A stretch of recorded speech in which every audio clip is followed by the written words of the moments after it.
à tous et bienvenue dans l'entretien du jour. Aujourd'hui, nous avons le plaisir de recevoir Florence Gabet, qui est jeune commissaire aux Nations Unies pour la région Afrique. Elle est aussi directrice de l'Institut Robert Schuman au Conseil de l'Europe. Alors Florence Gabet, bonjour et bienvenue dans l'entretien du jour. Alors vous avez du pain sur la planche en ce moment, vous vous occupez des objectifs, 17 objectifs qui ont été mis en place par les Nations Unies, qu'on appelle donc les ODD. Est-ce que vous pouvez un petit peu nous expliquer ce que c'est et quels sont les enjeux ? Tout à fait, merci Elisabeth. Les ODD, les 17 ODD ont été mis en place pour l'horizon 2050 pour essayer de penser et d'envisager avec de la prospective quelle sera notre société en 2050 sur le plan économique, sur le plan politique, sur les questions de développement durable, les questions d'éducation, les questions d'égalité homme-femme. Et donc 17 points qui sont essentiels, après un consensus avec l'ensemble des pays qui sont représentés aux Nations Unies, pour penser le monde de demain.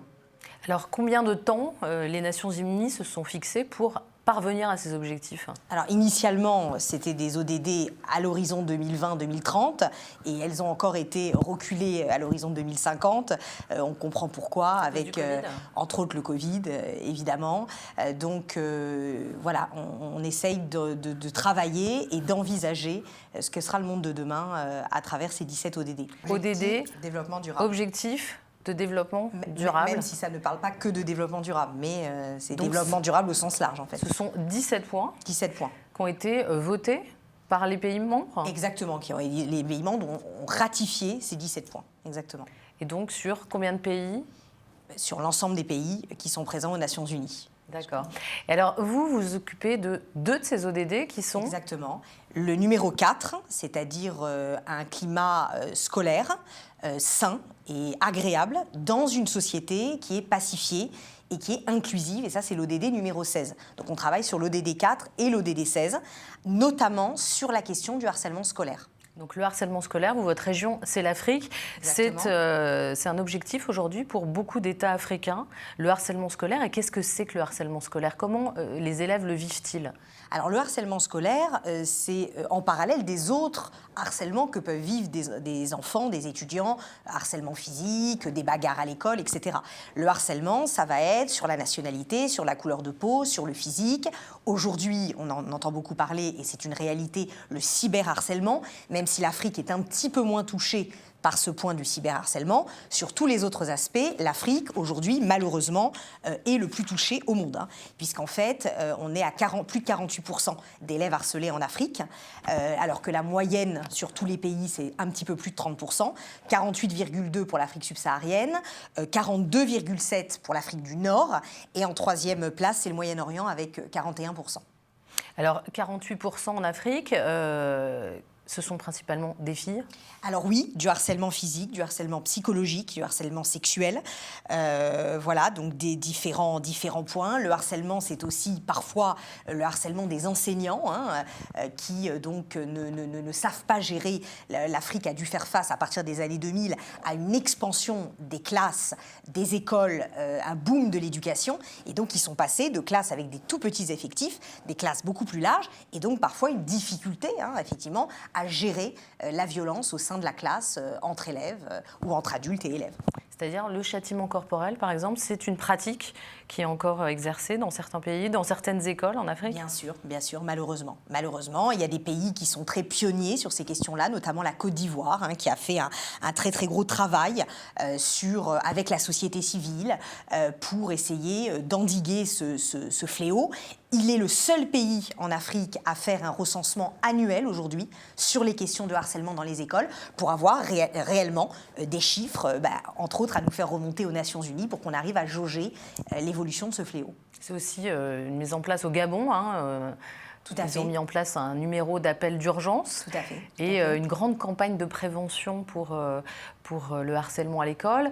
C'est ce que vous allez essayer de faire dans les principaux pays d'Afrique de l'Ouest. Comment on y arrive avec la prévention ? La prévention, bien sûr. Moi, je vais travailler avec un certain nombre de commissaires pays, donc par pays, qui vont me faire remonter les données. J'appelle d'ailleurs les personnes qui entendront cette émission, des professeurs, des directeurs d'école, d'université, à me contacter, à me faire remonter des situations du quotidien qu'ils vivent dans le cadre de leur travail. Et donc, petit à petit, on arrive à entrevoir une carte de ce problème du harcèlement et donc envisager des solutions. Moi, mon travail, c'est de participer aux conférences onusiennes, c'est d'amender, si besoin, de faire des amendements pour concrètement obliger les États ou les accompagner, parce que obliger c'est peut-être un petit peu radical, mais en tout cas on les accompagne, on leur fait signer différentes conventions qui vont donc leur permettre de mettre en place un certain nombre de procédés pour éviter ces harcèlements, notamment sur les filles. Alors notamment parmi ces procédés, le harcèlement commence sur le chemin de l'école. Je crois que c'est une des premières choses à faire, c'est de travailler sur le chemin entre le domicile et l'école. Comment les politiques arrivent justement à faire en sorte que les filles, surtout, ne subissent pas de violence en allant à l'école? Alors tout à fait, c'est une grande question sur laquelle j'ai travaillé à l'Institut Robert Schuman avec notre présidente, Yamina Benguigui, qui est l'ancienne ministre de la francophonie. Elle avait créé à l'époque avec Laurent Fabius le Forum des femmes francophones.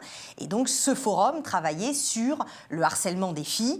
Comment fait-on pour sécuriser les chemins de l'école? Parce qu'effectivement, la fille qui, de la maison à l'école, il y a un risque sur ce chemin, elle peut être violée, elle peut être attaquée, le papa ne va pas la mettre à l'école. D'autant plus que la scolarisation n'est pas obligatoire, ou elle est obligatoire jusqu'à un âge très réduit. Je donne l'exemple du Burundi, c'est jusqu'à 12 ans, le Congo, c'est jusqu'à 16 ans, le Cameroun, c'est jusqu'à 11 ans. Donc le papa, il n'est pas obligé de mettre la fille à l'école.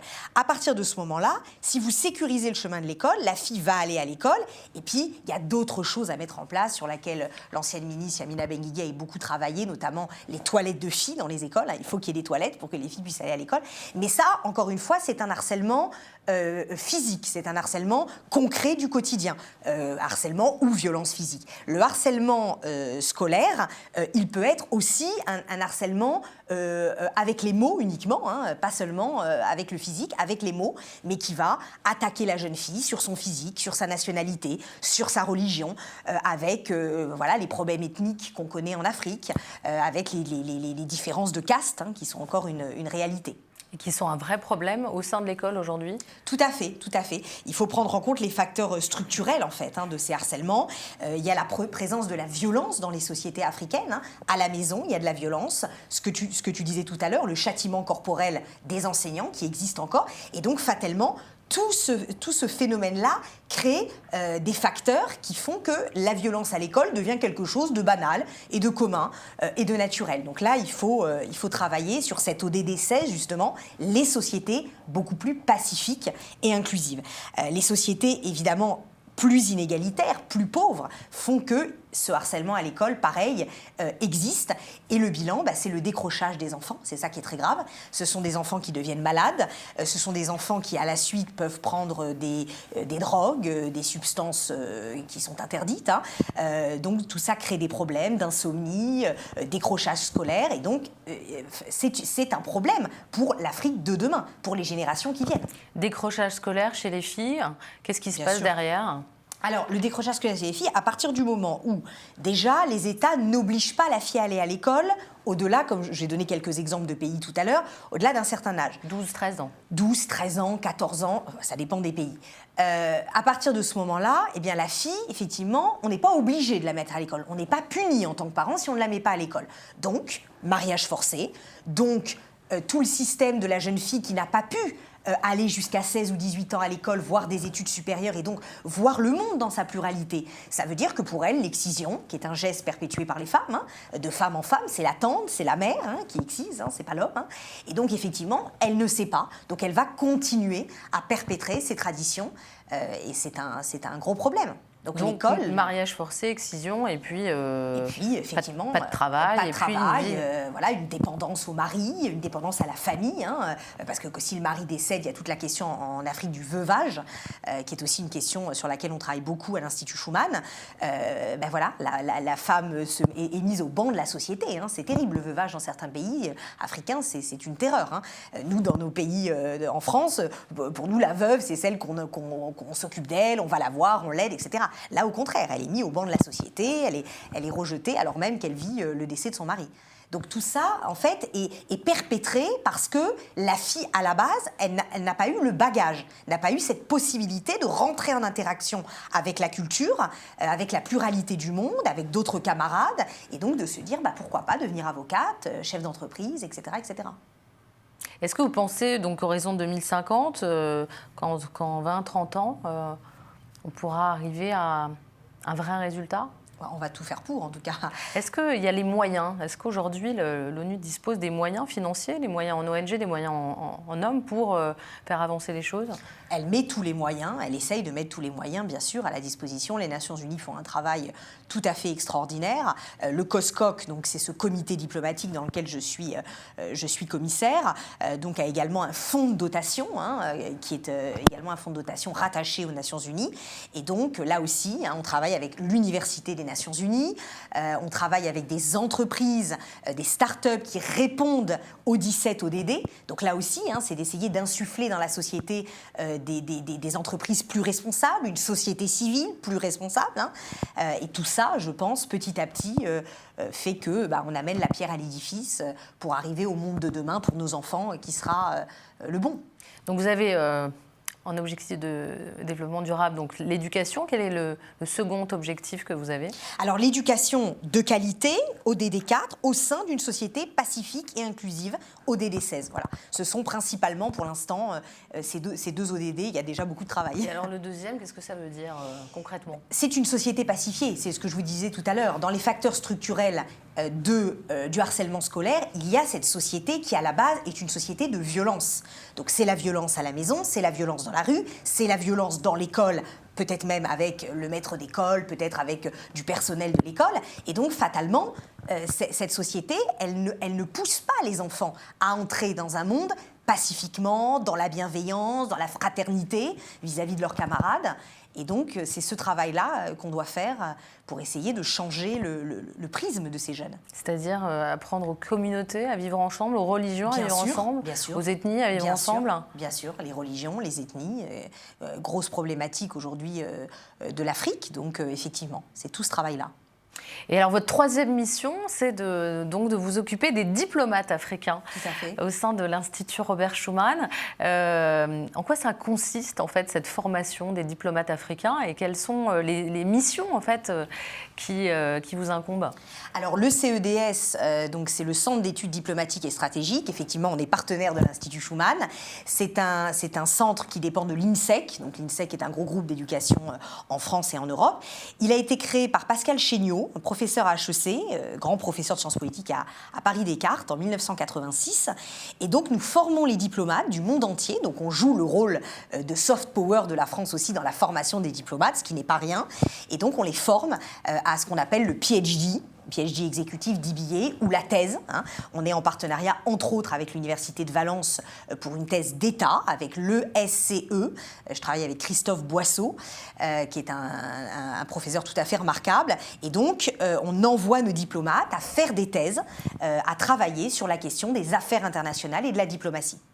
Alors la diplomatie chez les Africains, qu'est-ce que vous leur apprenez surtout ?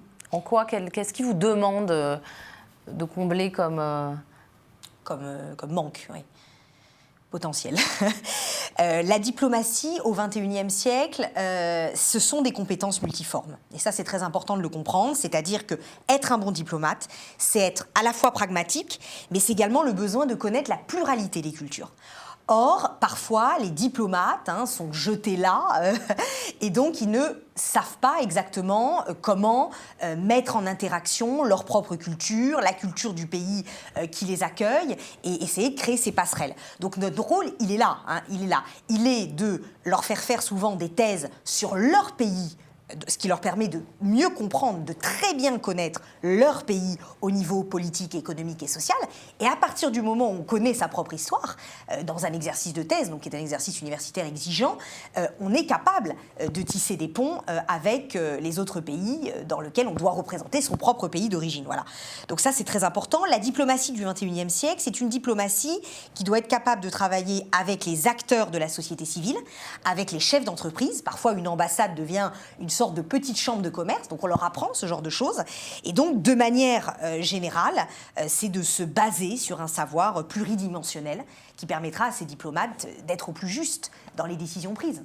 C'est-à-dire ils sont un petit peu, ils décrochent un peu du monde de tous les jours, en fait, c'est ça que vous voulez dire? Ils ne sont pas très au fait des rapports entre cultures, entre religions. Ça peut arriver. Ils sont un peu dans une cage dorée. Ça peut arriver. C'est sûr que le statut de diplomate est un statut à part. Donc effectivement, parfois ils ont plusieurs dimensions, plusieurs cordes à leur arc, mais nous on leur amène davantage ce pluridimensionnel à 360 degrés. Et voilà, on pense effectivement l'Afrique, dans les Afriques, parce que l'Afrique c'est les Afriques.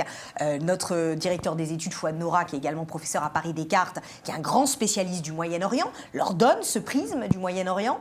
Et donc pour penser le monde de demain, on doit penser vraiment 360 degrés. Merci Florence Gabé d'avoir été avec nous. Merci à toi. Et puis on vous dit à très bientôt à tous pour un nouvel entretien du jour. Bonne journée.